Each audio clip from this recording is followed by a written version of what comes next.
The basement sat 47 floors beneath the penthouse, deep in the belly of Manhattan, and it smelled like a century that had already died. Not the smell of mold or dust or old things left behind. It was the scent of iris, extracted by a method the fragrance world had buried in 1903. The scent of Kashmiri sandalwood, a raw material no supplier on American soil had been able to import for 30 years. And threaded through it all was something Maren Cole could not find a name for. She only knew one thing when that scent reached her. Her hands began to shake. The man standing at the foot of the basement stairs watched her tremble. He said nothing. No comfort. No explanation. He simply stood there in the dark and waited. 2 weeks ago, Maren did not know this man existed. 2 weeks ago, she was still bent over a workbench in someone else's lab, under someone else's name, with a formula she had uncovered herself, but was never allowed to claim.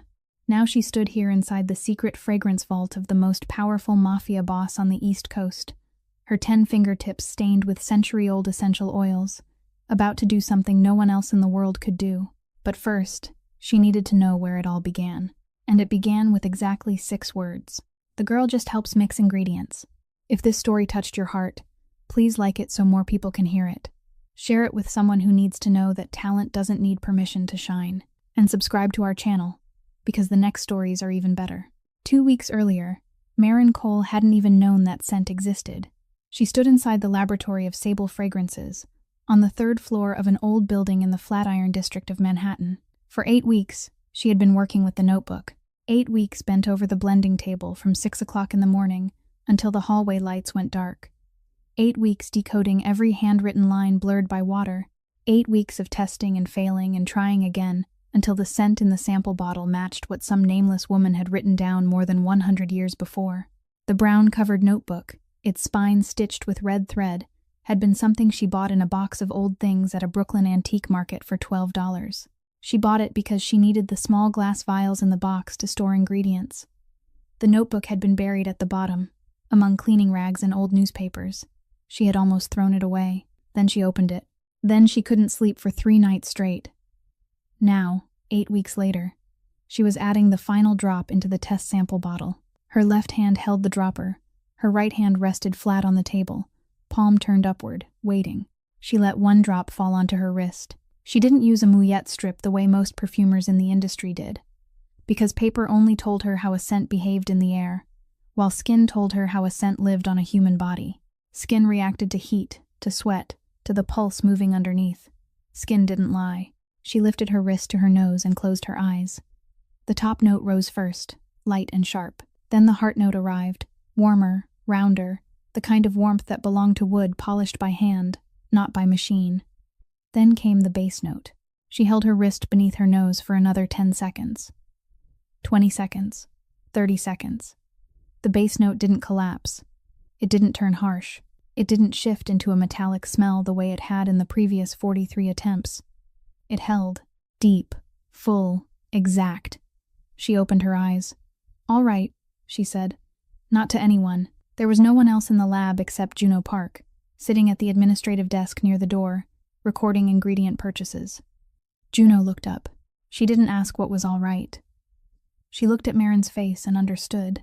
After 3 years of sharing the same room, Juno had learned that when Maren said, "all right," in that voice, with that rhythm of breath, it meant she had just finished something she hadn't been sure she could finish. Juno added 1 more line to the ledger, capped her pen, and said, "This time's different from the others." "This time's right," Maren said. "You've said that for the 44th time now. This time, it really is right." Juno looked at her for another moment. Then she gave a small nod. Between the two of them, nothing more was needed. For 3 years, Juno had sat at that desk, recording every ingredient Maren bought, every gram of essential oil Maren imported separately with her own wages, completely apart from the workshop's inventory. For 3 years, Juno hadn't asked why Maren bought separately, recorded separately, kept things separately. She didn't need to ask. She knew.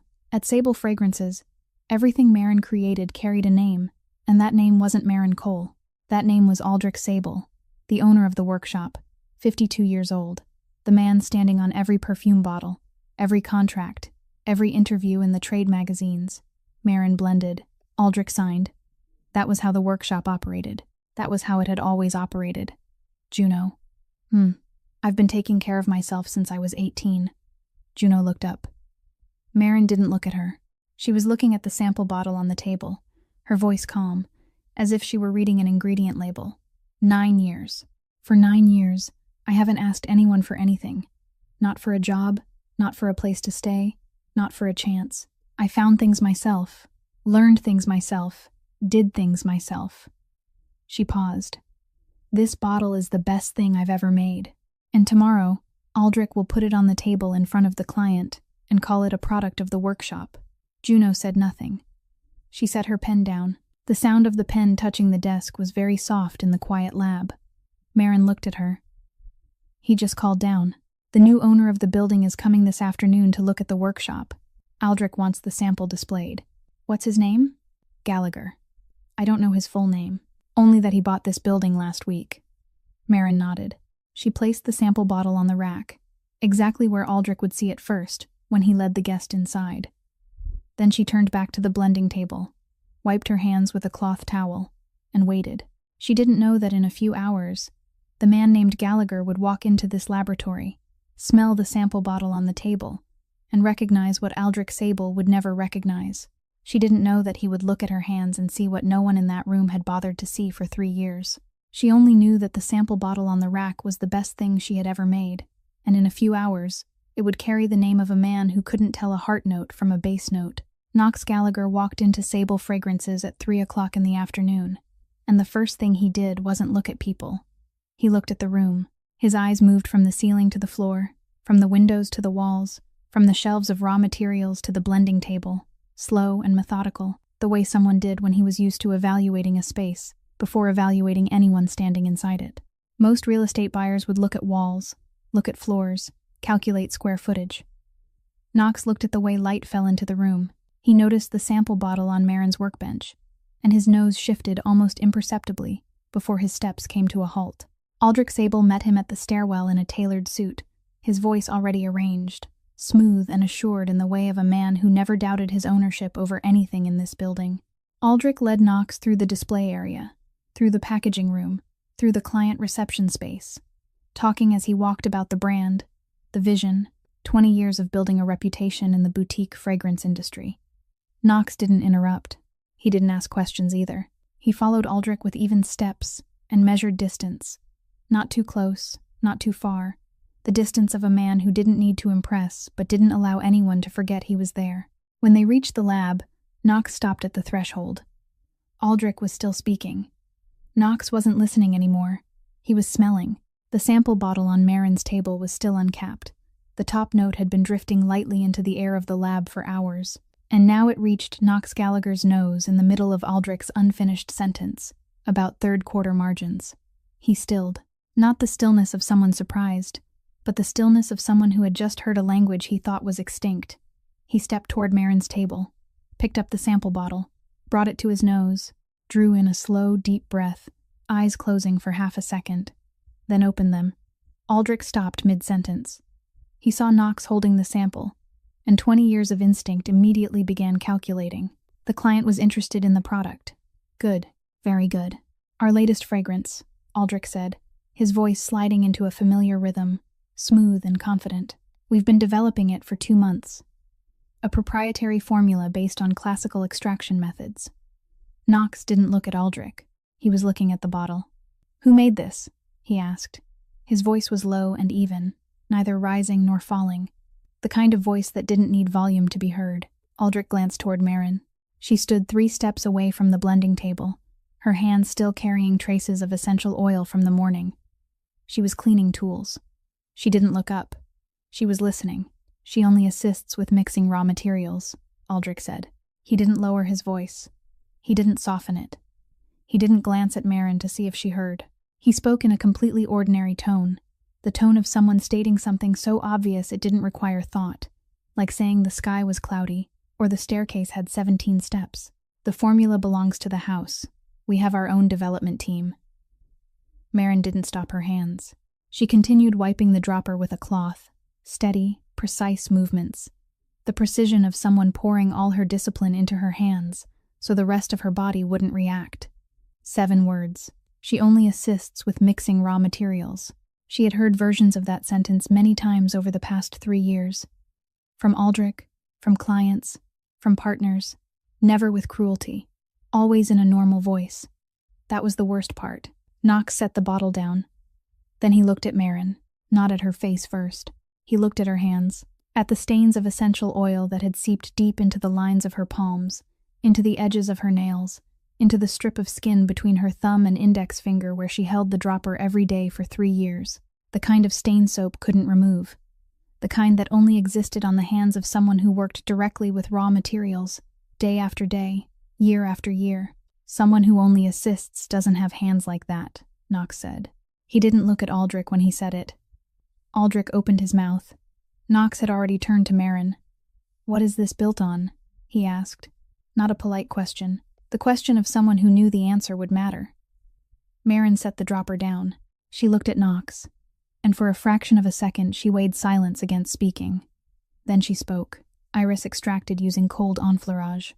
The heart note is cashmere sandalwood, combined with labdanum resin, in a ratio of 3:1. The base uses a double curing method. First 14 days in ethanol solvent, then 7 days in jojoba oil to preserve longevity. Total time from raw material to finished scent is 8 weeks. 44 trials. The 44th was the first one that was right. The lab was very quiet. Aldrich stood between Knox and Marin, his hand lifting to adjust his cuff, a small, unconscious motion, the motion of someone rearranging control. "Mr. Gallagher, I can explain the technical details if you're interested," Aldrich said. Knox kept his eyes on Marin. "You used cold enfleurage," he said. "Not a question. A confirmation. No one's used that method since the early 20th century. "I know," Marin said. "That's why I had to reconstruct the process from old documentation." "What documentation?" Aldrich stepped forward. "Mr. Gallagher, all technical materials are the property of the house.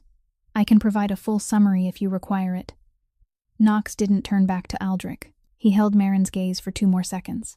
Then he picked up the sample bottle a second time, brought it to his nose again, and this time he didn't close his eyes. He inhaled with his eyes open, looking directly at Marin, as if testing whether the scent and the person in front of him matched. Then he set the bottle down. "I'll be back in 3 days," he said. He spoke to Aldrich but looked at Marin. Then he walked out of the lab, and the room warmed by 2 degrees after he left. The kind of warmth that came when something very still had just been lifted out of the space. Knox hadn't left the building yet. He stopped in the 3rd-floor hallway, right at the turn before the stairs, and spoke to Aldrich in the voice people use to sign contracts, not to make conversation. "I want a completed batch. 50 bottles. Same formula, same method, same hands that blended the sample just now. Her hands only." Aldrich didn't blink. 20 years in the industry had taught him how to keep his face still when he heard a large number or a difficult demand. He was very good at both. "Mr. Gallagher, my house has its own production process. We don't fulfill orders based on one individual. I have a master perfumer with more than 15 years of experience, fully capable of ensuring consistent quality across the entire batch." "I didn't ask about the process," Knox said. "I asked about the person who blended the sample. She's an employee of the house. She works under my direction. Then direct her to blend 50 bottles. Aldrich drew a quiet breath through his nose. Not a sigh, just his way of buying himself half a second to choose his words. "Mr. Gallagher, I have to be honest. Miss Marin Cole is support staff. She has a certain gift with materials. I won't deny that. But handing an entire order of this scale to an assistant wouldn't meet the standards of Sable Fragrances." Knox looked at Aldrich. There was nothing remarkable on the surface of that look. Not cold, not heated, only steady and unbroken. The look of a man who had heard enough and was giving the other person one more chance to say something of greater value. Aldrich didn't recognize that chance. "However," Aldrich continued, his voice already slipping into the rhythm of negotiation, "if you want to guarantee Miss Cole's involvement in the process, I can arrange for her to supervise the materials under my master perfumer." "How much for her to leave your house?" Knox asked. The question came so fast and clean that it took Aldrich almost 2 seconds to process its meaning. "I'm sorry? I'm asking for the price. How much to buy Miss Cole out of her contract with you? I'll pay the termination fee, add a training fee if that's what you want to call it, and she'll blend this order under her own name. Name a number." Aldrich stood very straight. His spine stiffened in a way an outsider might read as confidence. But Marin, standing inside the lab door 4 steps away, read as defense. She heard all of it. The third-floor hallway wasn't soundproof. It had never been soundproof. For 3 years, she had heard Aldrich speak with clients, with partners, with distributors through that thin wall. She had heard him take credit for her formulas.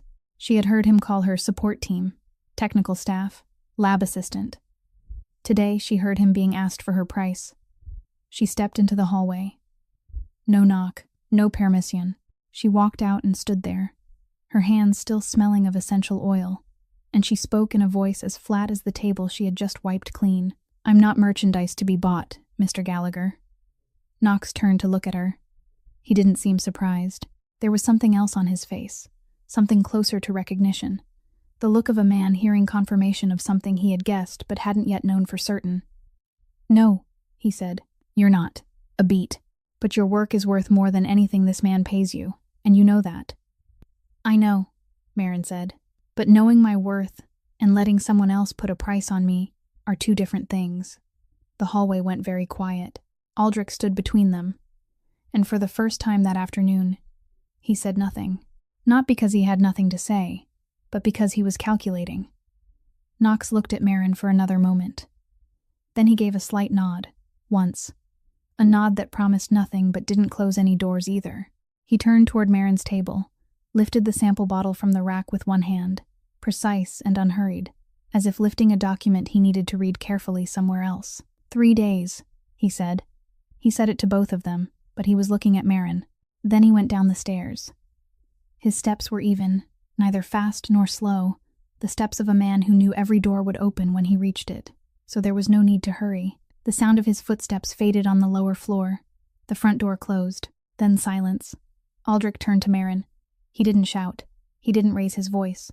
He spoke more softly than usual, softer than the voice he used with clients, so softly that Marin had to listen very carefully to catch each word, and that was exactly the point. "You will never speak directly to one of my clients again." Marin didn't answer, not because she was afraid, because there was nothing to answer. That sentence wasn't a question. It wasn't a warning. It was the declaration of an owner, reminding his property of its place. Aldrich adjusted his cuff. Then he walked away. His steps were steady on the hallway floor. Not fast, not slow, not angry. And Marin knew, from 3 years of standing inside that man's house, that when Aldrich Sable walked away with steps that even something would change the next day, and it wouldn't change in her favor. The next morning, Marin arrived at the workshop at 6 o'clock, just like every other day. The lab door wouldn't open. The access code she had used for 3 years, the 4 digits she entered every morning without even looking at the keypad, no longer worked. She typed it again. Wrong. A 3rd time. Wrong. The small screen on the electronic lock flashed red 3 times, then went dark. She stood in front of the lab door with her bag on her shoulder and understood that Aldrich had begun. He had begun sooner than she'd expected. Usually, Aldrich let things settle for a few days, let the other person think they were safe, then acted. But this time, he didn't wait. Knox Gallagher had looked at Marin's hands and said the sentence no one in this workshop had ever said, and Aldrich understood that every day Marin remained in the lab was another day she might speak to someone she shouldn't speak to. So he cut her off. Fast, clean, without explanation. Marin knew Terrence had gone into the lab before her because she could smell it. She stood in the 3rd-floor hallway, 4 steps from the lab door, and the scent slipping through the crack told her everything. Iron sulfate. Sharp, harsh, the kind of harshness that belonged to metal overheated. Terrence was using the wrong heart note. He was using Mysore sandalwood instead of cashmere, or he was using cashmere in the wrong ratio, or he hadn't cured it long enough. Marin didn't need to open the door to know. Her nose told her what her eyes couldn't see. The scent was shallow. It lacked depth in the middle, the kind of absence an ordinary person wouldn't notice. But anyone with a real nose, anyone who had spent 8 weeks curing and testing and curing again until the heart note rounded out exactly right, would smell in half a second. Marin turned away. She passed the lab every morning for the next 3 days. She didn't knock. She didn't ask anyone. She only passed by, smelled, and knew. On the first day, The scent was still harsh. On the second day, it was harsher, because Terrence was increasing the dose to compensate for the shallowness, the method of a person trying to fix something wrong by adding more instead of changing the process. On the third day, the scent was lighter but still wrong. Wrong in a place Marin could have identified down to the gram if anyone had asked. But no one asked. Meanwhile, Aldrich prepared for what he called a strategic product launch. He booked a stage at an event space in Tribeca. He invited industry press, influential fragrance reviewers, and several distribution representatives. The invitation placed the name Sable Fragrances at the top, and beneath it was a line introducing Terrence Holt as Master Perfumer, the man behind the house's newest formula. Marin Cole's name didn't appear anywhere. Not on the invitation, not in the press release, not on the staff list. For 3 years, she had stood in that lab, and on paper, she had never existed. Aldrich did all of this without thinking about Knox Gallagher more than necessary. In Aldrich's mind, Knox was a real estate investor who had just bought the building, asked a few questions about perfume to seem interested in the asset he owned, then would forget about it within a week. Powerful men didn't care about the details of fragrance. They bought brands, not scents.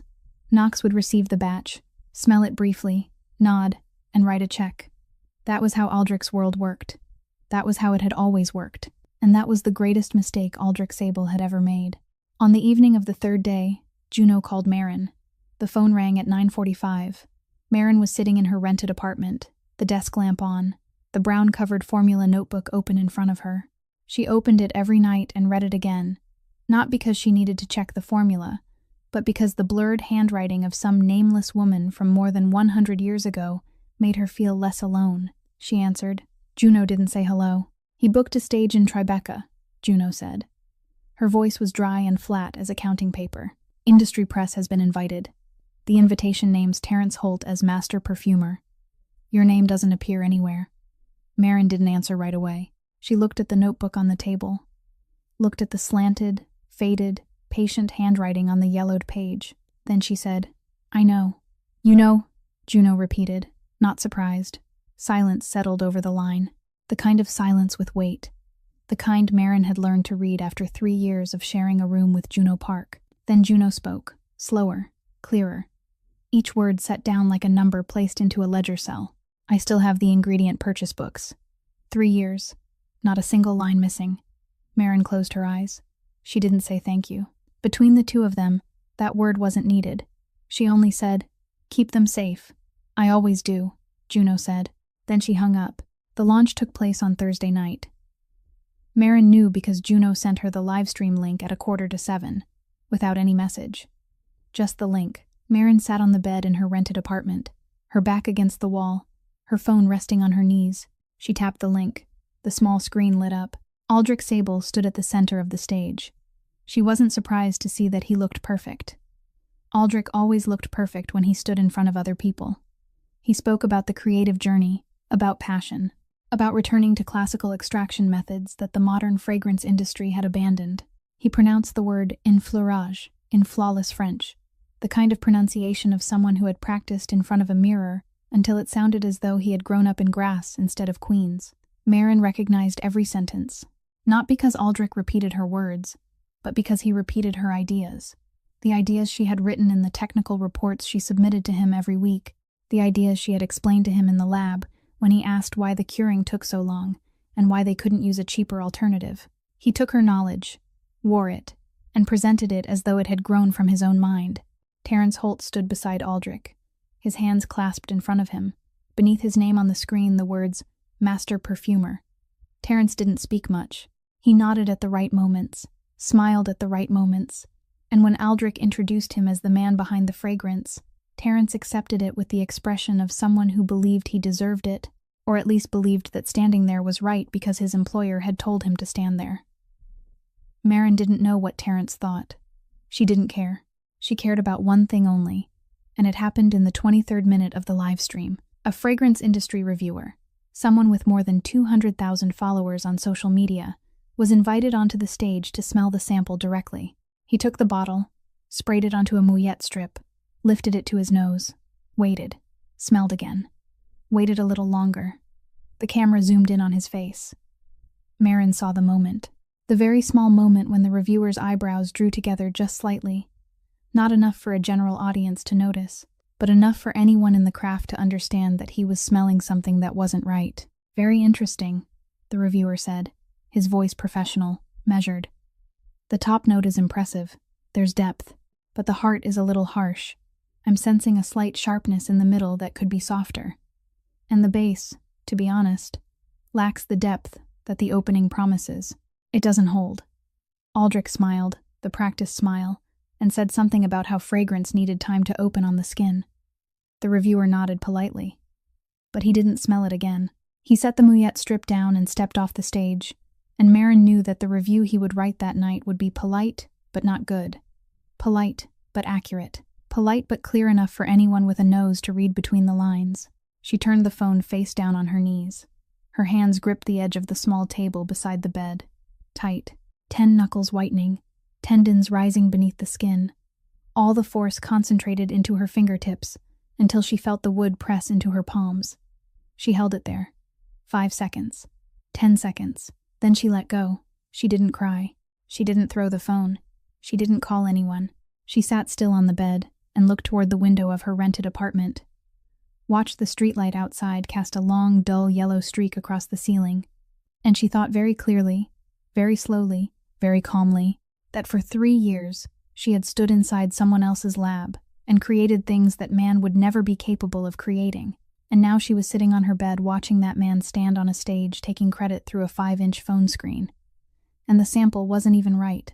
That was the part that made her grip the table.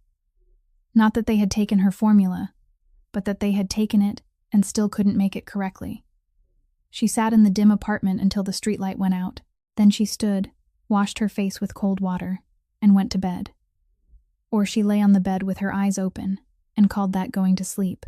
The next morning she woke at 5 o'clock and read the brown-covered notebook again from the first page. Not because she needed to, because the faded handwritten lines of a nameless woman from more than 100 years ago had taken nothing from anyone, stood on no one's stage, and needed no recognition to know she was right. The phone rang at 8 o'clock in the morning. It wasn't Juno, an unknown number. Marin answered and heard the landlord's voice, a man she had met exactly once when she signed the lease 2 years earlier. Polite, but carrying the hurried rhythm of someone who wanted to end the call before it became uncomfortable. Miss Cole, I'm calling because there's an issue. I've received information that you're under investigation for violating a confidentiality agreement with your former workplace. I don't want to interfere in your personal matters, but this building has rules about tenants involved in legal disputes. I think it would be best for you to arrange new housing within 30 days. Marin stood in the middle of the apartment with the phone pressed to her ear. She didn't ask who had called the landlord. She didn't need to ask. Aldrich Sable had been in commercial real estate for 20 years before opening the fragrance house. He knew this building's landlord. He knew how to speak without threatening, while making the listener decide for himself that keeping Marin Cole as a tenant was a risk not worth taking. No need to own the building. Only one phone call. Only one sentence. Only place the words investigation and legal beside each other in the same sentence with someone who didn't want trouble, and let the mechanism operate on its own. I understand, Marin said. She hung up. Set the phone on the table. It vibrated again immediately. This time it was Juno. Marin. Juno's voice was flatter than usual, flat in the way of someone trying to keep every word in its proper place. Aldrich filed a complaint with the Fragrance Association this morning. He's accusing you of violating your confidentiality agreement. The complaint says you disclosed a proprietary production process to a third party without written approval from the house. A third party, Marin repeated. Knox Gallagher. He didn't name him. He only wrote a third party. But the meaning is very clear. Marin closed her eyes. Aldrich wasn't suing her for stealing the formula. He couldn't sue for theft, because he had just stood on a stage in Tribeca and called that formula a product of the house. If he sued for theft, he would have to admit Marin was the one who created it. So he sued for breach of confidentiality, accused her of disclosing the process to an outsider. Clean. No contradiction.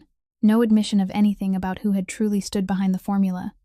Simply turning Marin into someone who had broken the rules. If the complaint's accepted, Juno said, you'll be barred from practicing in the industry until the matter is resolved. Maybe 6 months, maybe longer. Marin opened her eyes. She looked at the rented apartment, looked at the brown-covered notebook on the table, looked at her own hands. the essential oil stains still faint in the lines of her palms, the kind of marks she had carried for 3 years and would carry for many more because her skin had absorbed them. "Juno, I'm listening. Thank you. Don't thank me. Think." Juno hung up. Maren set the phone down. She stood in the middle of the rented apartment, in the middle of the morning, in the middle of a city of 10 million people. And she realized one thing with absolute clarity. For 3 years, she had stood in Aldrich Sable's lab. For 3 years, she had blended, tested, failed, tried again, finished, and submitted. For 3 years, not a single product had carried her name, not one contract had acknowledged her as the creator. Not one official piece of evidence, other than the ingredient purchase books Juno kept at the administrative desk, proved that Maren Cole had ever existed in that room, and now Aldrich was using the system itself to erase her from the industry. Her hands began to shake, not from cold.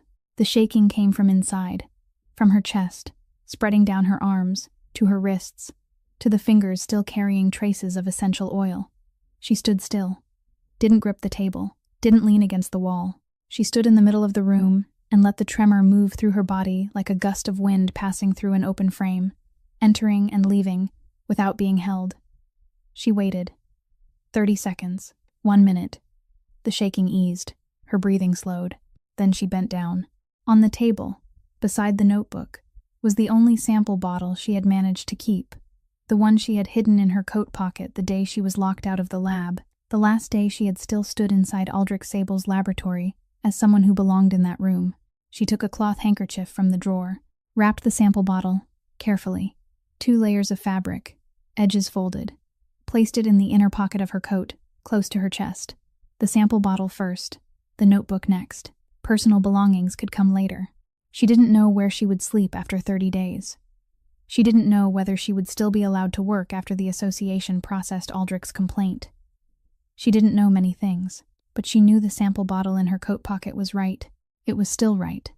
And the notebook in the other pocket was hers, bought for $12 at a Brooklyn antique market, before she knew who Aldrich Sable was, before she ever stepped into Sable fragrances, before she knew there were people who would take everything she created and call it by their own name. She put on her coat, checked both inner pockets. Sample bottle on the left, notebook on the right. Then she stepped out of the apartment, down the stairs, onto the sidewalk, and stood there, standing on a Manhattan sidewalk at 9 o'clock in the morning with everything she had in the 2 pockets of her coat. And she didn't know where to go. Maren walked from Manhattan to Brooklyn, not because she didn't have money for the train, but because she needed time for her feet to catch up with her head. And her head was moving much faster than her feet right now. She crossed the Brooklyn Bridge at 10 o'clock in the morning. Thin sunlight overhead, wind from the river brushing across her face, and she walked without looking at the river, without looking at the sky, only at the pavement ahead of her, 1 step at a time, the way a person walked when she was counting what she had left instead of what she had just lost. The 24-hour coffee shop on the corner of Atlantic and Court sat between a laundromat and a thrift store. Maren knew this place. She knew the table in the farthest corner, beside the back door, where the fluorescent light never reached all the way, so it was always a little darker than the rest of the room. She knew because she had sat at that table before. She sat down, ordered a black coffee, took 1 sip, set the cup down. Then she called Juno. Juno arrived in 40 minutes. She was still wearing the gray coat she wore to work every day, her shoulder bag on her left side, and she stepped into the coffee shop with the stride of someone who knew exactly what she had come here to do. She didn't ask, "Are you all right?" She didn't ask, "What happened?" She walked straight to the counter, bought a second coffee, set it in front of Maren beside the old one that had gone cold, and sat down in the chair across from her. The 2 of them sat in silence for a while. The shop was empty at that hour, except for 1 man sitting at the counter reading a newspaper, and the steady sound of the coffee machine running in the back. Maren looked at the new coffee. Then she said, without looking at Juno, her voice as flat as the Formica tabletop in front of her, "The last time I sat here, I had just turned 18. I had $17 in my pocket, and no one waiting for me anywhere." Juno didn't react. She sat still, both hands around her coffee, and waited. "And now?" Juno asked after a while. $43. Still no one waiting. Maren smiled. A soundless kind of smile, only a slight movement at the corner of her mouth, neither happy nor bitter, the smile of someone who had once sat at this exact table with empty pockets and survived, and knew she would survive again, just not yet how. Juno took a sip of coffee, set the cup down. You can stay with me. No. Marin? No, Marin said again, this time looking straight at Juno. Aldrich will know. He knows you're the only person at the workshop connected to me outside work. If you let me stay with you, he'll have a reason to say you're biased, that the records you kept aren't objective, that you're complicit, and he'll use that reason to invalidate the books. Juno set her cup down more slowly than usual. You're calculating. I'm calculating. You just lost your job, lost your home, got reported to the association, and you're sitting in a coffee shop calculating. I don't have many things to do besides calculate, Juno. Marin leaned forward, both elbows on the table, her 10 fingers woven together. She spoke more slowly, more clearly, the way someone did when she was arranging each piece in her mind and setting them on the table one by one. I need you inside the workshop. I need you to keep going to work every day, keep recording every day, and give Aldrich no reason to suspect you. You're the only one with proof that the ingredients I used for the past 3 years didn't belong to the house. Those books are the only thing proving I didn't use a single gram of Sable's materials. If you leave now, if he knows you're on my side, he'll find a way to destroy the books or discredit them, and then I'll have nothing left. Juno looked at Marin for a long time. She didn't nod right away. She looked the way she looked at a ledger column before signing off on it, carefully, surely, without missing a single line. Then she nodded. Once, I understand, Juno said. I'll stay in the workshop. I'll keep the records. And when needed, I'll appear with every page. Thank you. I told you. Don't thank me. Keep thinking. Juno stood. She swung her bag over her shoulder and looked at Marin for another moment, not with worry, but with confirmation. Confirmation that the woman sitting in front of her was still the woman she knew, still capable of calculation, still capable of standing. Then she turned and walked out of the coffee shop. Not another word. Not a look back. Marin sat alone. The second coffee was still hot. She drank it slowly. Outside the window, Brooklyn at midday passed by without looking in. Cars moving, people walking, the city running in its ordinary way. Marin sat at the table in the farthest corner, the same place she had sat at 18 with $17 in her pocket. And she thought. She didn't think about what had been lost. She thought about what remained. The notebook in her right coat pocket, the sample bottle in her left coat pocket, Juno inside the workshop, and a man named Knox Gallagher, who had looked at her hands and seen what no one had bothered to see for 3 years. She didn't yet know what to do with that, but she knew it existed, and sometimes, knowing that something existed was enough to begin calculating the next move. Marin was still at the coffee shop at 11 o'clock at night. She hadn't planned to stay that late. It was just that she had opened the notebook to reread the notes on the cold enfleurage method, then started writing in the margins with a pencil, then realized she was calculating a variation of the formula she had never tried before. And when she looked up, the shop was empty except for the night shift server, wiping the counter, and the fluorescent light flickering in the corner of the ceiling where the bulb was about to burn out. She didn't hear the door open. She only realized someone was there because the air in the shop changed. Not cold, not wind, something harder to name.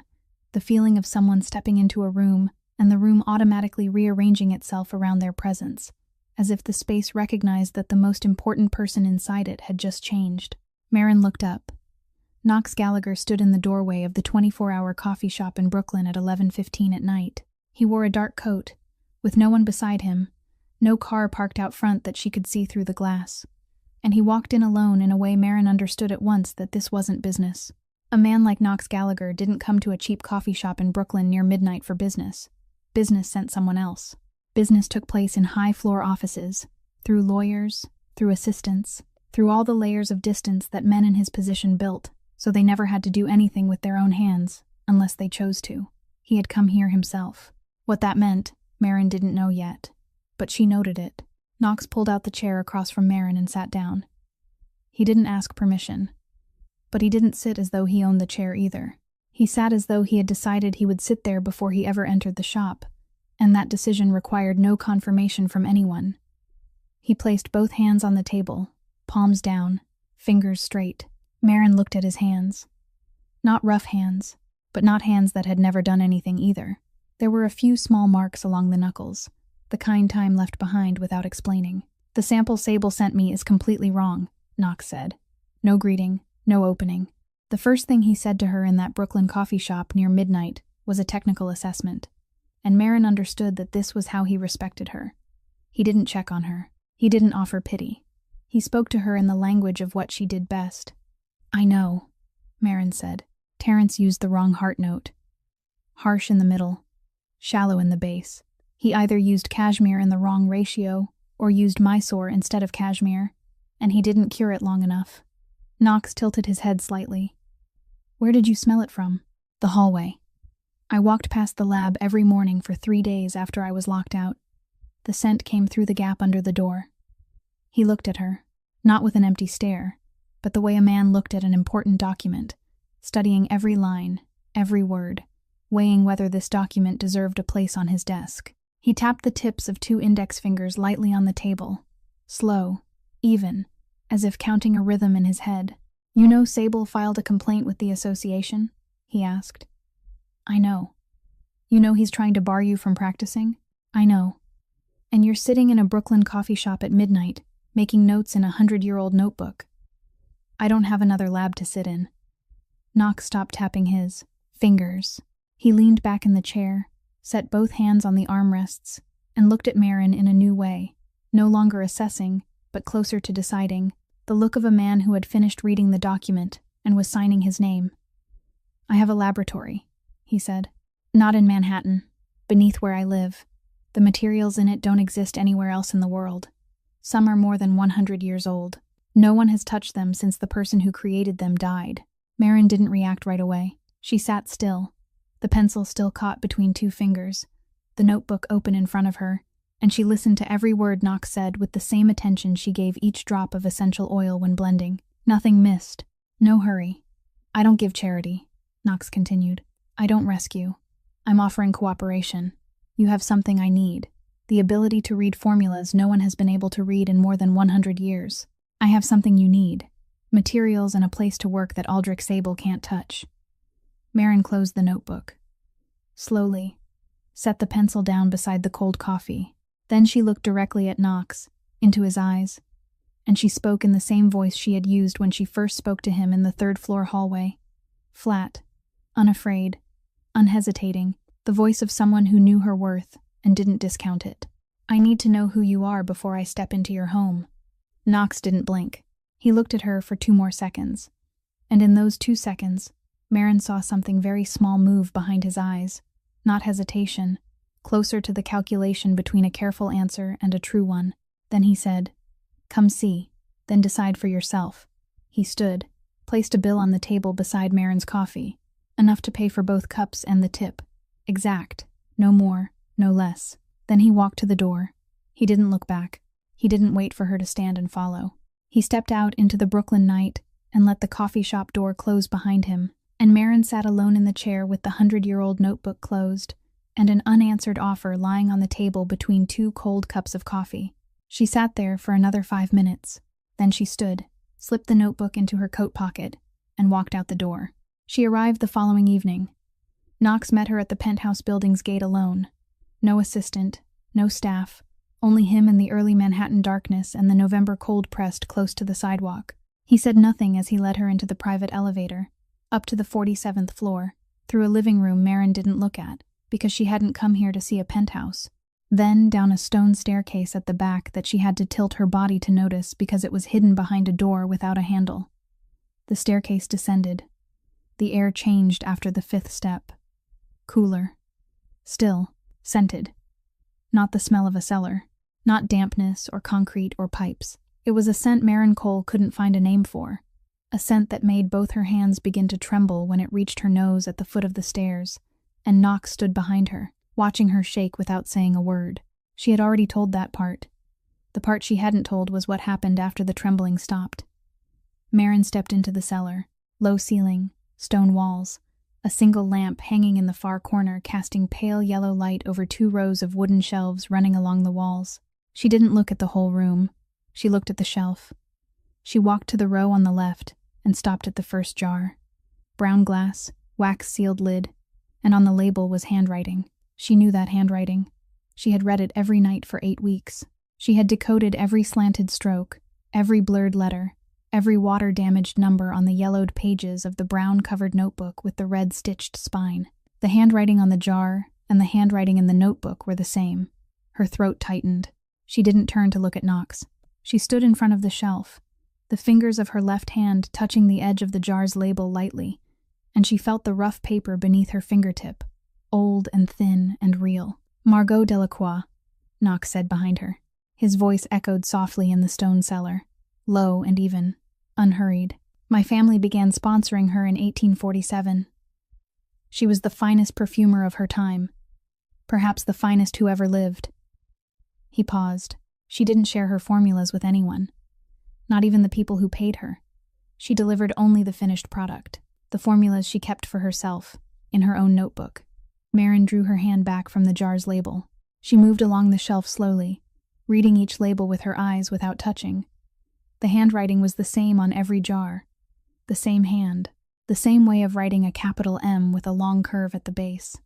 The same way of writing numbers with a diagonal stroke through the 7. She reached the end of the shelf and stopped. The last jar was smaller than the others. Clear glass instead of brown. The wax seal had yellowed, and on the label, there was no name. Only a mark, a small drawing Marin didn't recognize. Not a letter, not a number, more like a symbol the writer had created for herself. "What is this?" she asked. "I don't know," Knox said. He stepped closer, standing beside Marin but not too close, keeping just enough distance so she wouldn't have to step back. The family journals say Margot called it the final note, the thing she added last, before sealing the lid. She didn't name the ingredient. She didn't explain. And no one in my family ever opened the jar to check. Marin looked at the jar, looked at the symbol on the label. Then she turned to look at Knox for the first time since she had stepped down into the cellar. "How long have you kept all this?" "Since I was old enough to understand they had value," Knox said. "My father kept them before that. My grandfather before him." "Why?" Knox looked at the shelves. The yellow lamplight fell across his face. And in that light, for the first time, Marin saw something behind his calmness. Not weakness, not sadness, but the depth of someone who had kept something for so long, without knowing why that he had finally grown used to keeping it. "Because no one knew what to do with them," he said, "and no one had the heart to throw them away." The cellar was very quiet. No machines, no wind, no city noise. Only the scent from the jars sealed decades ago still drifting faintly through the wax lids, light and old and patient. Marin took the notebook from her coat pocket, opened it, set it beside the row of jars on the shelf. The handwriting in the notebook and the handwriting on the labels sat beside each other. The same hand, separated by more than 100 years. "This notebook," Marin said. "She wrote it." "Yes. And you were looking for it." "I was. For a very long time. But I was looking in the wrong places." He looked at the notebook on the shelf. "I looked in auction houses, in private collections, in museums. I didn't think of a Brooklyn thrift market." $12, Marin said. "I bought the whole box for the glass vials." Knox looked at her. Then something shifted on his face, very small, only at the corner of his eyes. Not a smile, but the place where a smile could have existed if he allowed it. $12, he repeated. Then he stepped back toward the stairs. "The cellar is yours tonight. The materials on the shelves. Use anything you need. If you need to ask about Margot's methods, the family journals are upstairs." He stopped on the first stair. "I'll be upstairs. Knock if you need anything." Then he went up. His footsteps echoed softly on the stone, then disappeared. Marin stood alone in the perfume cellar beneath the 47th floor of Manhattan, one hand holding the 100-year-old notebook, surrounded by jars of materials no one in the world still sold, and she began to work. Knox was still standing at the foot of the stairs when Marin opened the first jar. She knew he was there because she could feel it. That familiar awareness when a room held another person without needing to turn and check. She set the jar down on the blending table, an old wooden surface worn into faint circular patterns where someone had placed and turned bottles hundreds of times, and she spoke without turning around. "I don't work with someone watching. No explanation, no apology." She said it the way one stated a fact of physics, the way one said water boiled at 100 degrees or essential oil would evaporate if left uncapped. Knox didn't argue. He didn't ask why.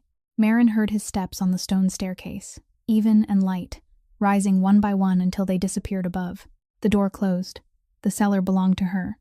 She worked, opened each jar from left to right, lifting the wax seals carefully, tilting the glass to smell without letting too much air in. Most of the materials were still good, unbelievably good for their age. The wax seals and the steady temperature of the stone cellar had preserved them in a state close to their original form. She began with the top note. Iris. She opened the jar of iris extracted by cold enfleurage, inhaled, and nearly stopped breathing at the quality. This iris was nothing like anything she had ever worked with. It was deeper, rounder, the depth of a well, while everything she had bought on the market was only rainwater pooled on the surface. She worked slowly and precisely, her hands steady, her breath through her nose, her mind narrowing into a single point, focused on proportion and sequence. Around her was the silence of stone and time. Near midnight, she encountered a problem. The 7th jar on the shelf, cashmere sandalwood. When she broke the wax seal and tilted the bottle, the scent that rose wasn't right. Not completely spoiled, but altered. The top layer of oil had oxidized, creating a faint sour note that any trained nose would detect. She couldn't use it directly.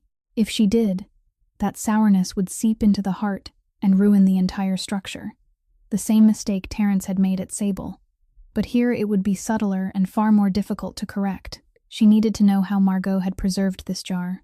If she understood the original method, she could separate the oxidized layer without damaging the oil beneath. That information wasn't in the formula notebook. The notebook recorded ratios and sequence, not preservation. But Knox had said the family journals were upstairs. She wiped her hands with a cloth, set the cashmere jar back on the table, sealed it loosely, and went up the stairs. Knox's study was at the end of the hallway, on the 47th floor. The door was open. The desk lamp was on. He was awake. He sat at his desk, back straight, both hands resting on the surface, and in front of him was an open file. Marin stopped at the doorway. She hadn't meant to look, but she looked. The file on Knox's desk wasn't a real estate contract, not a financial report from Gallagher Holdings. She couldn't read the contents from where she stood, but she saw how the pages were arranged, saw handwritten notes in the margins, saw numbers without clear currency units, saw names of people and places abbreviated in a way meant for no one else to understand. She didn't need the details to know she was looking at the part of Knox Gallagher's life that he didn't display in any property tour. Knox looked up. He saw her at the door. He saw where her gaze had fallen. He didn't startle. He didn't cover the file. He simply closed it, slowly, calmly, like closing a book he had finished reading, and set it aside. No explanation, no denial, no attempt to correct what she might think. "I need the family journal," Marin said. "The part about Margot's preservation methods. The cashmere jar has oxidized at the top." Knox opened a drawer, took out a thick, black, leather-bound notebook, the corners worn. He handed it to her. Marin took it.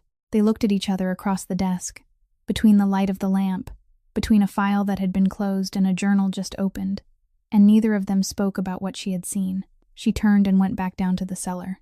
She found the preservation method on page 43 of the journal, written in black ink, capital letters from a man 3 generations earlier, stating that Margot used a thin layer of jojoba oil over the surface of the essential oil before sealing it with wax to prevent oxidation. Marin separated the oxidized layer by decanting, kept the clean oil beneath, and continued. Near 4 a.m, she paused at the base note, Cashmere or Mysore. Margot's notebook said Cashmere, but Marin needed to be sure the man she was working with could tell the difference. She sent Knox a message. Base note. Margot used Cashmere, not Mysore. Can you tell them apart? 3 minutes later, footsteps on the stairs. Knox came down.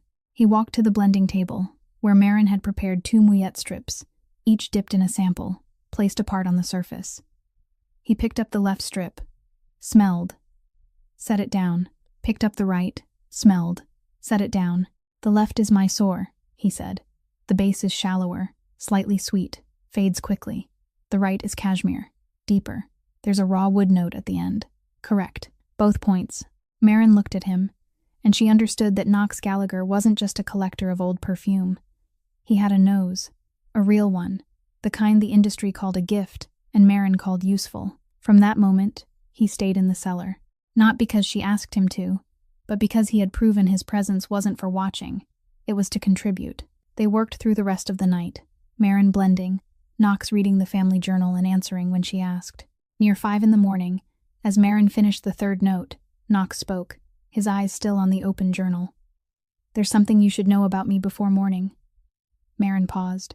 The dropper held in the air, a single drop of oil suspended at the tip, not yet fallen. "But not now," he said, still not looking up. "Right now, you need to focus." The drop fell into the bottle. Marin continued working, but the sentence remained in the cellar like a scent left on skin, not fading, not dispersing, only waiting. The next morning, after Marin had left the penthouse with Margot's notebook in her coat pocket and the scent of 100-year-old essential oils still clinging to her wrist, Reed arrived. Knox's right hand, the man who managed everything Gallagher Holdings didn't record in its public books. Reed didn't call ahead. He didn't need to call ahead. He had keys to every door Knox owned, including the doors that didn't exist on paper, and he used that privilege very rarely, only when he judged that something needed to be said that no one else would say. Today was one of those times. Knox was sitting at his desk. The file from the night before had been put away. Only the family journal and a cup of coffee remained on the desk. Reed stood across from him. He didn't sit. He never sat when speaking to Knox about matters he considered serious, because sitting meant equality, and Reed didn't want equality in these conversations. He wanted it clear that he was reporting, warning, fulfilling the role that 30 years inside the Gallagher family had given him. "You're letting an outsider step into the most private part of your life," Reed said. No opening, no easing into it. The first sentence was the most important one, and Reed didn't waste time on unimportant sentences. In this world, that's a vulnerability. Knox didn't react. He took a sip of coffee. Set the cup down. The cup touched the desk very lightly. He looked at Reed with a gaze Reed had learned to read over 15 years of working with Knox. A gaze that said, "I'm listening. Continue," but also said, "I thought about this before you ever came here." "She knows the cellar exists," Reed continued. "She knows the collection. She knows the materials. She knows you keep the family journals in your desk drawer. She spent the night in this penthouse." He stopped, not for drama, but to choose his words. Because Reed was a man who chose words very carefully. If she tells the wrong person, you don't lose a collection. You lose position. Knox placed both hands on the desk, palms down, fingers straight, a posture Reed had seen thousands of times. The posture Knox used when he was deciding whether to say more than one sentence. Then Knox spoke. "She kept the formula notebook for 3 years. Reed blinked. He didn't understand immediately. 3 years, Knox repeated. "She worked for Aldrich Sable for 3 years. Every day, she went into that lab, blended from formulas taken from that notebook, delivered finished products to Sable, and not once did she tell him the notebook existed. Sable thought the formulas came from her skill. He didn't know there was a notebook. He didn't know the original formulas were Margot's. He knew nothing beyond the finished work she placed on his table every week." Knox stopped, looked straight at Reed. She kept that secret for 3 years from the man who paid her every month, the man she depended on completely for money, the man she saw every day. Not once did she slip. Not once did she expose it. Not because anyone told her to keep it, because she decided for herself that it was hers and no one else needed to know. Knox took another sip of coffee. "She knows how to keep secrets better than most people in this organization, Reed. And she did it without anyone paying her $1 extra. The study was very quiet. Morning light came through the glass on the 47th floor, casting a long streak across the wooden floor between the two men. Reed looked at Knox. He looked for a long time. The way he looked when he was assessing not the information but the person giving it, weighing whether Knox was saying this from reason or from something else Reed had never seen in his employer in 15 years. Then Reed nodded. Once, not full agreement. Acceptance. A way of saying, "I hear your argument.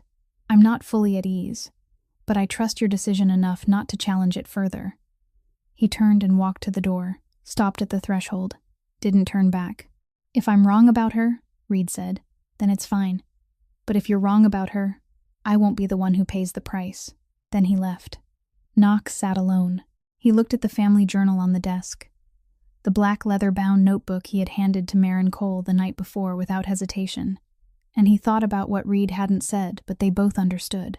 That this was the first time in 15 years Knox had allowed someone outside the organization to touch the part of himself he kept private, and that Knox hadn't done it because of the notebook, or the formula, or the scent. He had done it because when Maren Cole stood in the doorway of his study last night and saw the file on his desk, she didn't ask.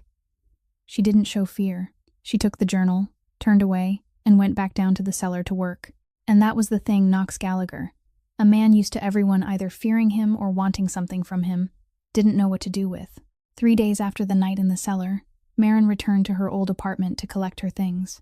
She had 30 days from the landlord's call, and she had already used 5 of them, leaving 25 days to clear out an apartment where she had lived for 2 years, but had never truly made into a home. She didn't own much. A few sets of clothes, a few technical books, the personal blending kit she had bought with her own money. She opened the door with her key. The lock opened normally. The door opened normally. But something wasn't normal. She stood at the threshold and looked. Not at the apartment. At the door. The top hinge had a small scratch she had never seen before. Shallow, fresh, exactly where metal would scrape if someone had removed the hinge and put it back. And at the lower edge of the door frame, near the floor, there was a thin black thread she knew for certain wasn't hers, because she owned no black clothing made of that fabric. She didn't panic. She noted it. She gathered her things, placed them into 2 bags, locked the door, and left. On the way back to her temporary shelter, the 24-hour coffee shop where she had paid to sit through the night for 3 straight nights, she began to notice other things. Not all at once. Gradually, the way scent reveals itself, one layer arriving after another. A car parked on the corner near the coffee shop that she had seen all 3 days. Same spot, same direction. And she wasn't someone who noticed cars, but she was someone who noticed repetition, because 3 years of checking blending ratios had taught her that when something appeared in the same place too many times, it wasn't random. A man sitting in the coffee shop whom she had never seen before, seated at the table near the window, ordering coffee but not drinking it. And she recognized him not because of his face but because of the way he sat, the discomfort of someone there for work, not for coffee. And then, on the second day after she noticed those things, she noticed another layer. Someone was watching the people watching her. She knew because the car on the corner disappeared on the 4th day, suddenly, cleanly, as if it had never been parked there. The man in the coffee shop didn't come back, and in their place, in other positions, farther away, better hidden, there were new presences she could only feel at the edge of her vision, not close enough to confirm, but steady enough for her to know that someone had cleared away the first layer of surveillance and replaced it with a second layer of protection. Knox's people. It didn't take her long to reach that conclusion. No one else in Maren Cole's life had the ability to operate something on that scale without leaving obvious traces, and no one else had a reason. She went to the penthouse that afternoon. No call ahead. She rang the bell. The person who opened the door wasn't Knox. It was Reed. He stood in the doorway, looked at her for 2 seconds, then stepped aside to let her in. Said nothing. Didn't need to. His presence at the penthouse door at this moment said enough. Said he knew she would come, knew why she had come, and had been waiting here not to stop her, but to observe her. Knox was in the study. He looked up when Maren walked in. Maren didn't sit. She stood in the middle of the room, her bag still on her shoulder, her coat still on, and she spoke. Someone went into my old apartment. The door hinge was removed and put back. A car followed me for 3 days in Brooklyn, and your people handled it without telling me. Knox set his pen down. I don't need to be protected without knowing what I'm being protected from, Maren said. Her voice didn't rise. There was no anger. There was clarity. The kind of clarity that belonged to someone who had lived long enough with no one standing behind her, to know that when someone began standing behind her without being asked, she needed to know why. Knox looked at her. Then he looked toward the door, where Reed still stood, leaning against the frame, arms folded across his chest, expression unreadable, in the position of a man who had heard everything and was waiting to see how Knox would answer. Knox looked back at Maren. Sit down, he said. I'll answer. Everything.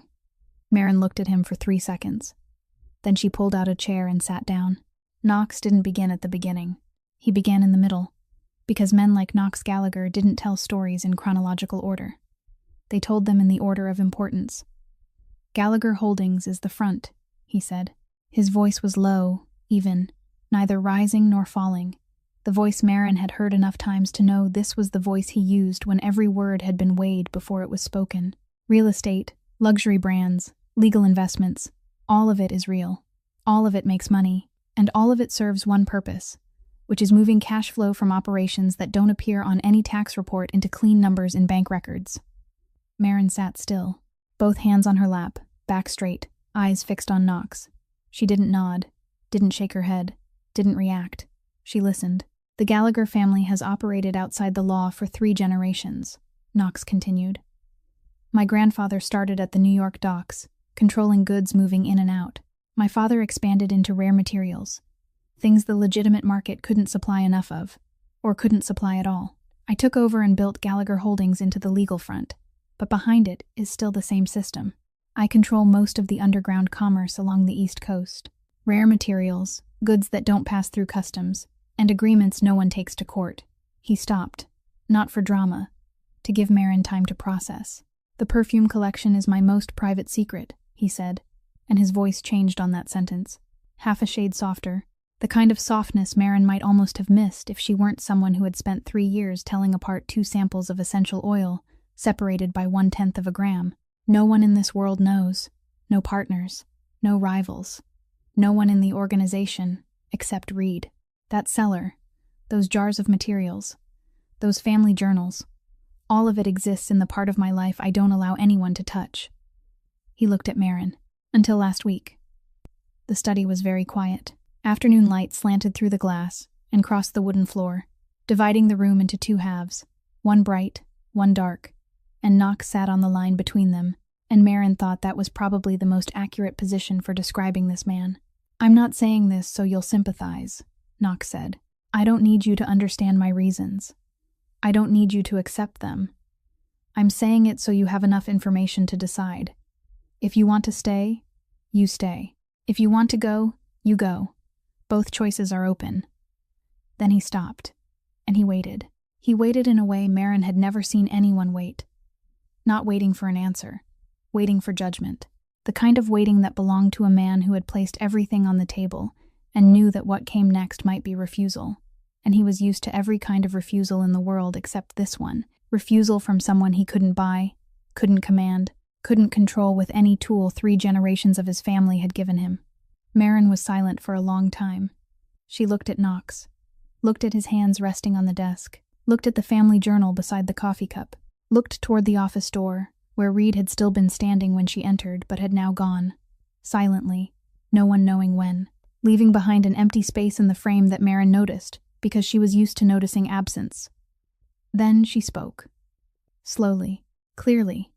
Each word set down like drops of essential oil into a bottle. Exact, no excess, nothing missing. I don't judge you by what you are. I judge you by how you treat me. Knox didn't move. You gave me the cellar.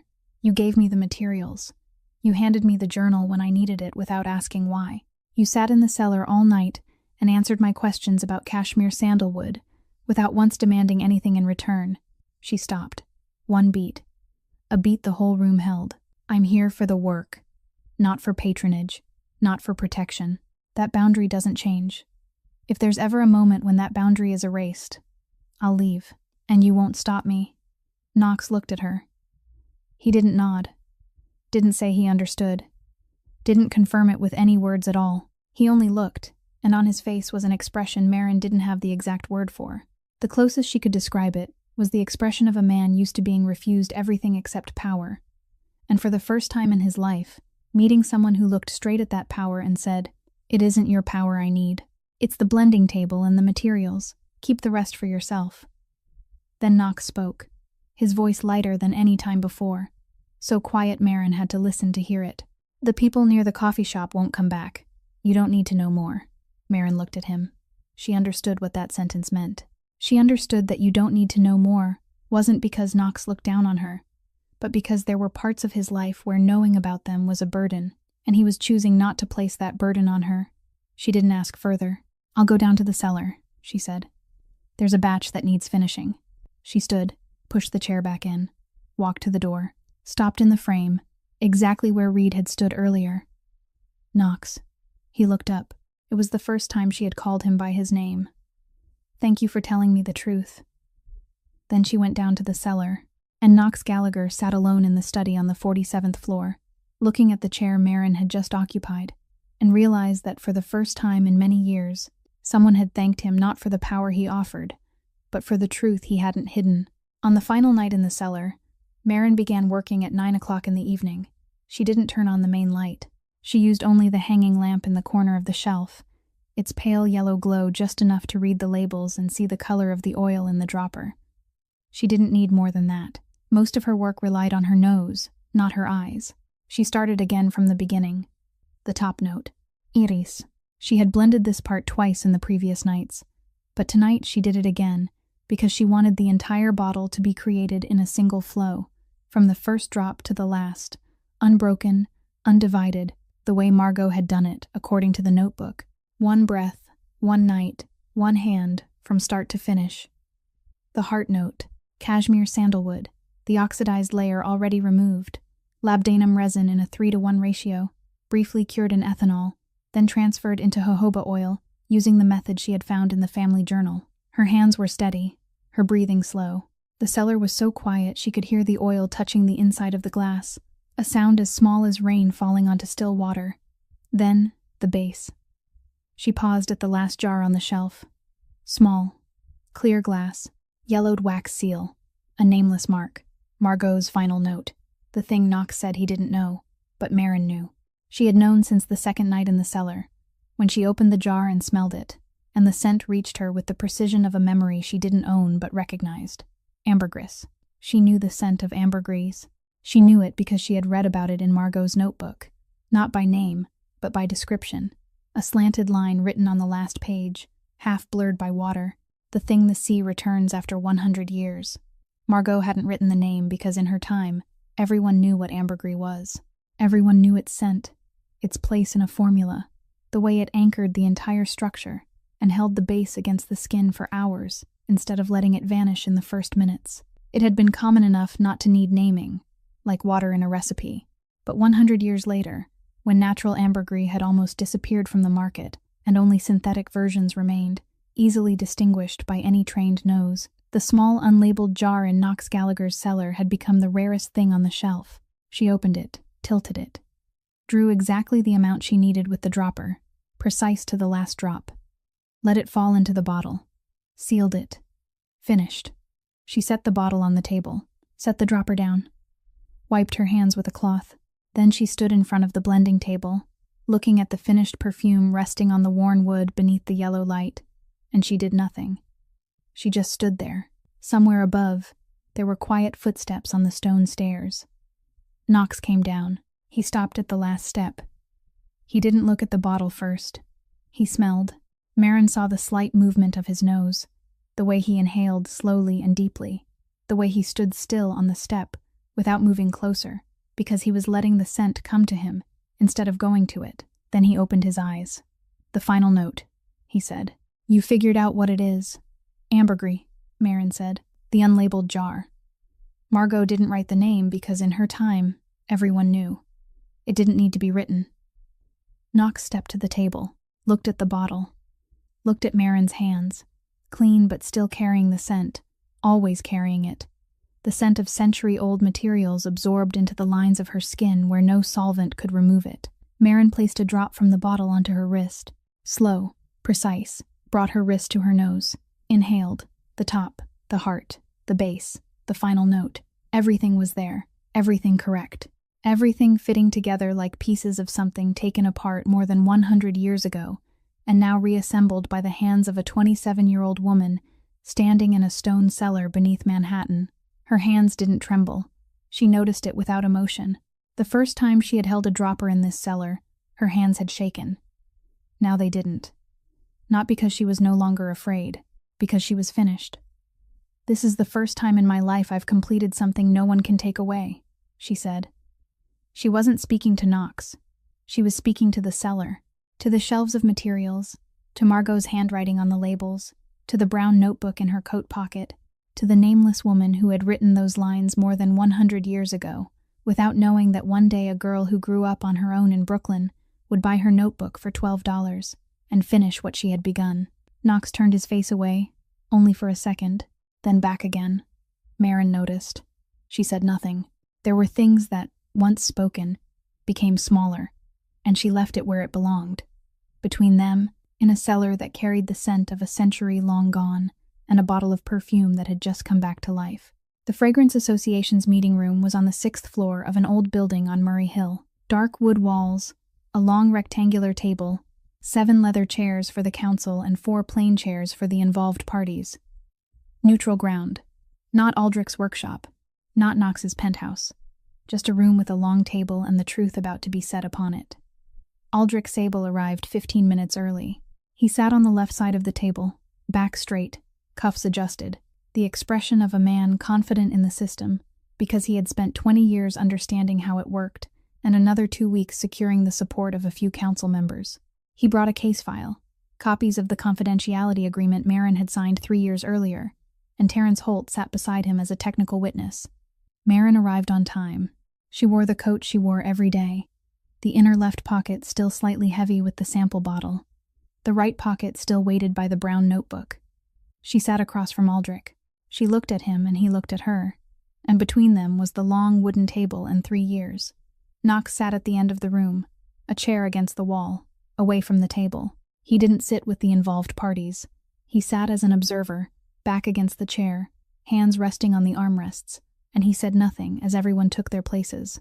Reed stood near the door, leaning against the wall, arms at his sides, expression unreadable. The association representative sat at the head of the table, opened the file, skimmed the complaint, and said, "Mr.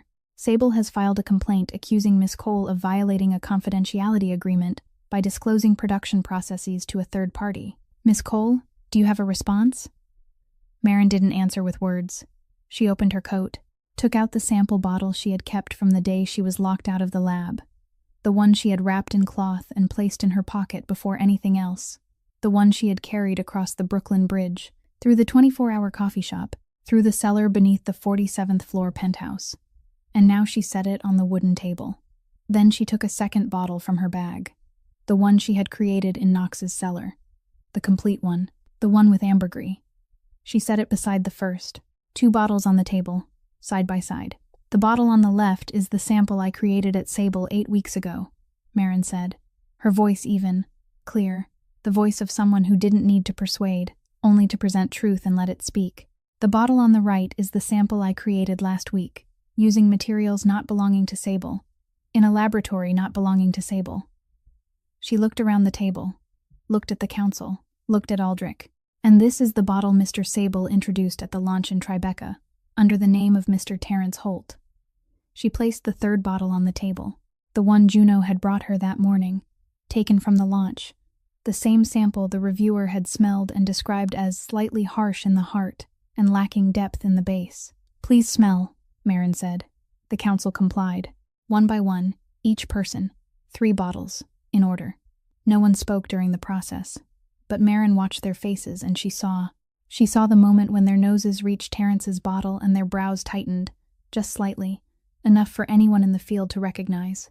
And she saw the moment when they smelled her bottles, both of them, and their brows relaxed, and one of them closed his eyes for a second, the kind of second a person only allows when a scent lands exactly where it should. No explanation needed. The nose didn't lie. Terence's sample lacked. It lacked in the heart, lacked in the base, lacked everywhere a century-old formula demanded precision to the last drop. Marin's samples were complete, alive, carrying a depth no one in that room had encountered in any commercial product for 20 years. Juno stepped forward. She placed the ingredient ledger on the table beside the 3 bottles. 3 years. Every page, every line, every gram. Miss Cole's materials were purchased separately, recorded separately, stored separately, Juno said, her voice dry and exact like the numbers in her ledger. Not a single gram came from Sable's inventory. Every transaction has a receipt. Every receipt has a date. 3 years. Not a single missing line. Aldrich opened his mouth. "The council should consider that Miss Cole worked under my authority, using my facilities, during hours I paid for, and any product. Knox stood. From the back of the room, without haste, he walked to the table and placed a file down. The receipt for the notebook from the Brooklyn Antique Market, dated, itemized, a certification report confirming the paper and ink dated to the mid-19th century, and a chain of ownership, documentation Knox himself had prepared, proving the notebook had never been property of Sable Fragrances, had never been inside the Sable workshop before Marin brought it there, and had belonged to her before she signed any contract with Aldrich. Knox said nothing. He set the file down, returned to his seat at the back. Saturday. The room fell silent. The association representative read the file, read the ledger, looked at the 3 bottles, read further, then closed the file. "The complaint is dismissed," he said. "There is no basis for the allegation of confidentiality breach. The formula notebook is not property of the workshop. The materials were purchased independently with personal funds. Miss Cole's professional standing is unaffected." Aldrich looked at the bottles on the table. 3 of them. 2 by Marin, 1 by Terence carrying his name. He didn't need to smell to know the difference. He had known before he entered the room. He had simply wagered that the system would protect him regardless of what the scent revealed. He was wrong. Aldrich stood, said nothing, didn't look at Marin, didn't look at Knox. He buttoned his jacket, adjusted his cuffs one last time, and walked out of the room. His steps were even, his back straight, his rhythm unchanged. The rhythm of a man who had lost but refused to let his body show it. The door closed behind him. Reed remained by the doorway, watching Aldrich pass without moving, then looked into the room, looked at Knox, looked at Marin, and gave a slight nod before turning away. Marin remained seated at the table, the 3 bottles in front of her, Juno's ledger still open, Knox's documentation still on the table, and she sat there, both hands resting on the wooden surface, and she didn't smile, didn't cry, didn't celebrate. She simply breathed, even, slow, through her nose, and she could smell her own perfume in the air of the meeting room, the scent she had created, the scent no one could take from her anymore. Outside the meeting room, the 6th floor hallway was quiet. Marin stood by the window at the end of the hall, looking down at Murray Hill Street without truly seeing anything. Juno stood beside her, bag over her shoulder, ready to leave, but not yet leaving. "The reviewer posted a comparison of the 2 samples this morning," Juno said. "Sable lost 3 distribution contracts before 10 o'clock. Marin didn't react. She knew Juno wasn't saying it to celebrate. Juno said it because it was data, and Juno delivered data cleanly, precisely, without emotion attached, leaving the recipient to decide what to do with it. Juno looked at Marin, longer than usual, longer than Juno normally looked at anyone, because Juno wasn't someone who looked for long. She looked quickly, understood quickly, and moved on to the next thing. But today she looked for a long time. "For 3 years, Juno said. I told you your nose was the rarest thing in this industry." She paused. The corner of her mouth lifted, very slightly, exactly 0.5 millimeter. The most Marin had ever seen Juno Park smile. "Glad someone with a 100-year-old perfume seller finally agrees with me," Marin laughed. A short, unexpected, uncontrolled laugh. The kind that escaped when the body had been holding tension for too many days, and suddenly found a crack through which to release it. Not loud, not long, just 1 beat, then gone, leaving warmth in her chest. Juno nodded once, then she turned and walked down the hallway, without looking back, without waving, without another word, exactly like her. Juno Park arrived when needed, and left when done, and she never turned departures into ceremonies because she knew she would return when returning was necessary, and Marin knew that too, so neither of them needed to say goodbye. Marin stood alone in the hallway. Her phone vibrated in her coat pocket. She took it out, a message from a number she hadn't saved, but she knew who had sent it, because Juno had mentioned this woman's name the day before, an investor in the industry, a woman who ran an investment fund for independent fragrance brands. Someone who had read the comparison review of the 2 samples and wanted to meet Marin. The message was brief. An offer to fund her own workshop in Brooklyn, fully equipped, creative rights entirely belonging to Marin, her name on every product. Marin read the message twice, then slipped the phone back into her pocket. She had a choice. For the first time in 3 years, she had a real choice. Not a choice between bad and worse, but between good and good in a different way. She could open her own workshop. Her name on the door, her name on the bottle, her name on everything she created. No Aldrich Sable. No one else. Only Maren Cole. She went to Knox's penthouse that afternoon. Knox opened the door. She entered, took the black leather-bound family journal from her bag, and placed it on the table. "I'm returning this." Knox picked up the journal and set it on the bookshelf beside his desk, next to the other notebooks. Maren Guest also held the history of the Gallagher family, 3 generations, 100 years, arranged neatly on a wooden shelf on the 47th floor of Manhattan. Maren didn't sit. She walked to the cellar door, the handleless door behind the living room, and stood there, looking down the stone stairs, into the darkness she had entered a few nights before, where her hands had trembled and then stopped trembling, where she had completed the best thing she had ever made. "An investor offered to help me open my own workshop in Brooklyn," she said. She spoke without turning around, spoke down the stairs, into the darkness, into the cellar. Knox stood by the desk behind her. He didn't come closer, didn't change his posture. "That's a good choice," he said. His voice was even, not holding, not persuading. Nothing in his voice suggested he wanted her to choose differently. He said that's a good choice in the voice he used for stating facts. And Maren understood that he meant it, that if she walked out this door today and never returned, he would let her go, and he would close the cellar door and continue keeping those 100-year-old jars alone, as he had before she appeared. Silence. The room held its silence. The stone stairs held theirs. Manhattan 47 floors below held its silence too. Then Maren said, still looking down the stairs, "The cashmere sandalwood you keep in the cellar. How much is left?" Behind her, Knox stood still. "Enough for roughly 20 years, he said. "If used sparingly. I'll need access." She turned back, looked at Knox. "Not every day. But when I need something no one in the world still sells." She didn't say "I'm staying." She didn't say "I choose you." She said "I need materials." And that was the most honest answer Maren Cole could give, because she hadn't come here for Knox Gallagher. She had come here for cashmere sandalwood and ambergris, an iris extracted through cold enfleurage, and a row of shelves holding what no one in the world still produced. She would open her own workshop in Brooklyn, her name on the door, her name on the bottle, and when she needed materials the world no longer had, she would go down into the cellar beneath the 47th floor of Manhattan and take them from the shelves marked in Margot Delacroix's handwriting. Not dependence, not ownership, not purchase, cooperation. Knox looked at her. Then he stepped toward the desk, and Maren heard the drawer open. Knox opened the drawer of his desk, the right drawer, the second one from the top. He took out a key, small, brass, old but not rusted, the kind of key that belonged to someone who carefully preserved whatever it opened. He placed the key on the desk, between them.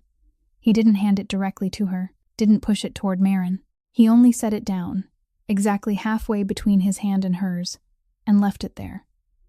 Maren looked at the key. It lay on the wooden surface, between the family journal and the cold cup of coffee, small and heavier than it appeared, the kind of heavy that opened more than a door. She looked at Knox. He stood still on the other side of the desk, both hands at his sides, no gesture, no urging, no explanation. He had placed the key on the desk, and his part was done. The rest belonged to her. Maren picked up the key, lifted it between 2 fingers, thumb and index finger, felt its weight in her palm for exactly 1 second, then slipped it into her coat pocket. The left pocket, the same pocket where she had kept the sample bottle for the past 2 weeks. "I'll need more natural light in the east corner of the cellar," she said. "Whenever you need it," Knox said. Maren gave a slight nod. She walked toward the study door, 3 steps, then stopped. She didn't turn all the way around, only tilted her head to one side, just enough for her voice to travel directly to where Knox stood. "Margot's notebook. I want to keep the original. Not borrow it. Keep it." Knox stood still. For a moment. Not hesitation. The amount of time a person needed to look at something he had kept for a very long time and decide that it belonged to someone else, and take one final breath before letting go. "It was always yours," he said. 4 words. And Maren understood that he wasn't only talking about the notebook.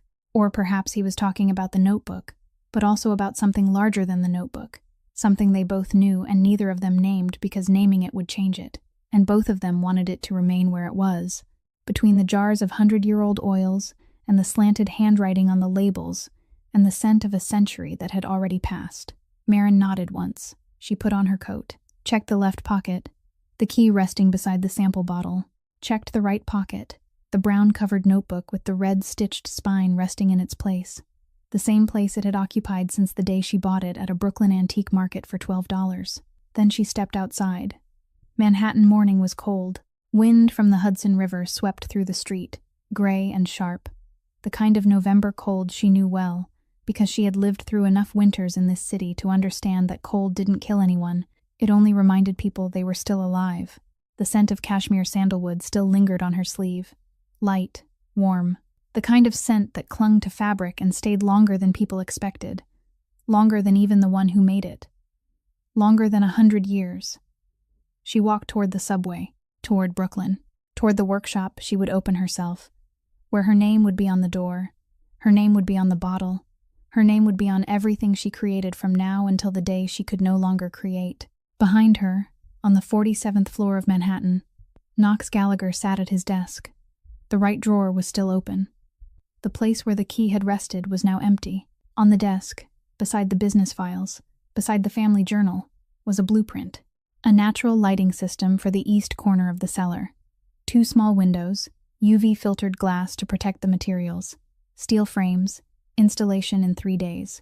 He had ordered that blueprint 4 days earlier. Before Marin asked, before she knew she would ask, he had known.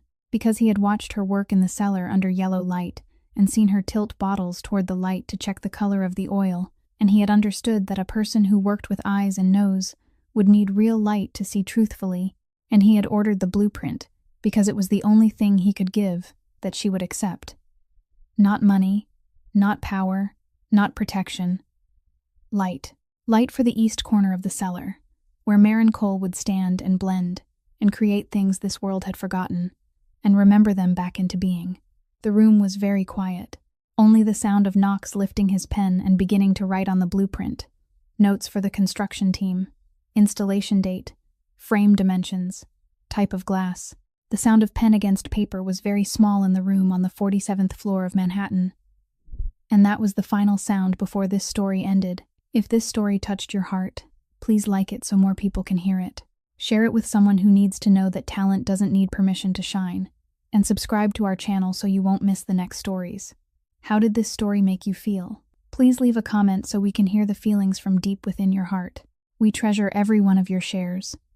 We wish everyone watching this video good health, a joyful life, and peace in every day. Goodbye, and see you again in the next video.